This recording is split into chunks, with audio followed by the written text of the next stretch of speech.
Bonjour à tous, bienvenue dans cette nouvelle vidéo sur le slow tourisme.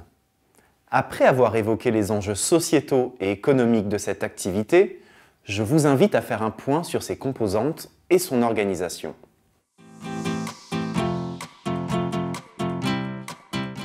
Petit rappel, le slow tourisme, c'est voyager autrement en prenant le temps de la rencontre avec soi et les autres. C'est pour cela que l'itinérance douce est à la base du slow tourisme. L'itinérance sous toutes ses formes, marche à pied, vélo, tourisme fluvial ou encore tourisme équestre. Ces pratiques ont en commun ce qui fait la force du slow tourisme à la française. La variété, la richesse et la préservation du patrimoine naturel et des paysages, la diversité des activités et une saisonnalité large qui s'étend du printemps à l'automne. Reste que les différentes formes de pratiques itinérantes ont chacune leur spécificité. En fait, ces pratiques s'organisent en filières touristiques thématiques. Allez, je vous emmène pour une petite visite guidée.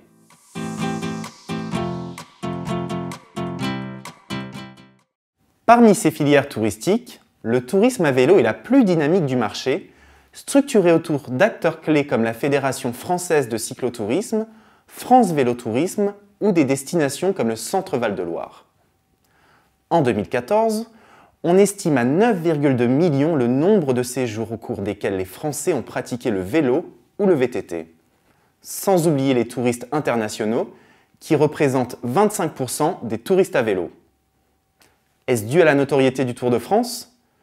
Toujours est-il que devant l'engouement pour la petite reine, l'État, en accord avec les acteurs de la filière, a créé l'association France Vélo Tourisme, à l'origine notamment de la marque Accueil Vélo.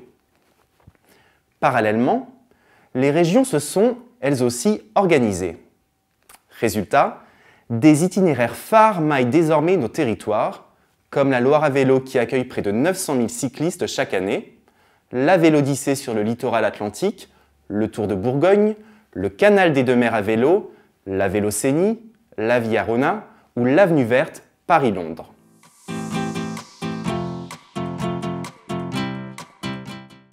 La France compte 8500 km de voies navigables, dont 6700 km estampillés par l'établissement public VNF, Voies navigables de France.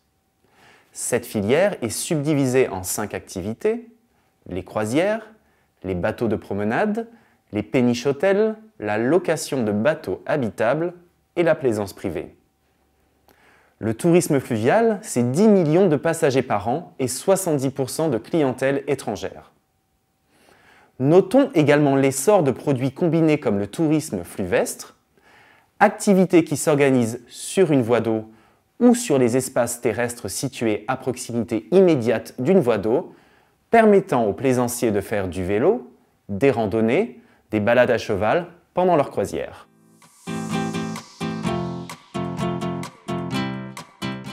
Avec 65 000 km de sentiers de grande randonnée et 115 000 km d'itinéraires, les randonneurs ont de quoi user leurs souliers en France.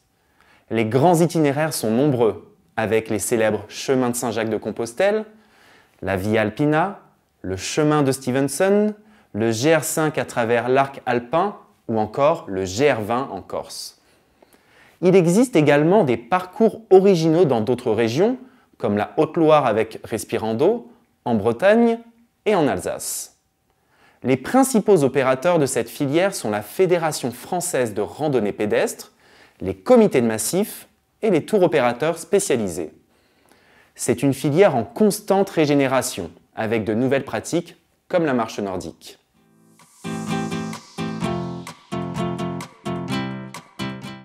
Le tourisme équestre se développe quant à lui au grand galop. Avec 2,2 millions de cavaliers dont 560 000 sont propriétaires de leur cheval, ce loisir est porteur d'énormes potentialités.